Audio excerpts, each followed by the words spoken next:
আসসালামু আলাইকুম সম্মানিত কৃষক ভাইয়েরা, আপনারা দেখতে পাচ্ছেন সুটনাই জাতের ধান রোপণ চলছে।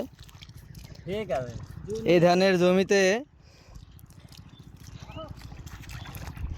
প্রথমে ট্রাক্টর দিয়ে 2টা চাষ দেওয়া হয়েছে, দিয়ে পটাশ, ইউরিয়া আর দস্তা প্রয়োগ করা হয়েছে।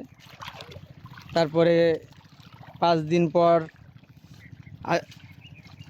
আবারও চাষ দেওয়া হয়েছে, দিয়ে সুন্দরভাবে মাটিটা প্রস্তুত করে, জমি প্রস্তুত করে, সুন্দর পরিপাটি কাদা করে আজকে ধান রোপণ করা হচ্ছে।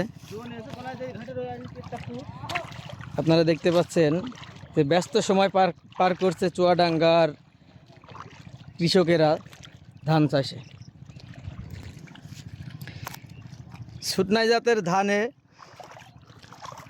30 থেকে 35 দিনের মধ্যে সার দেওয়া শেষ করতে হবে এবং সুষম মাত্রায় সার প্রয়োগ করতে হবে।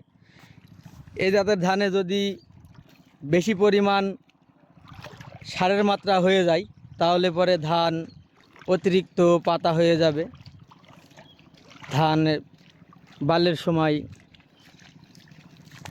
সুন্দর হবে না, ধানে ফলন কম হবে।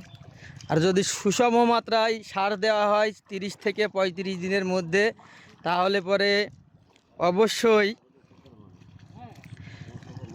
অবশ্যই ধানের সুন্দর ফলন হবে। যত্ন নিলে রত্ন মেলে, এ কথাটা আসলেই বাস্তব। এই জন্যই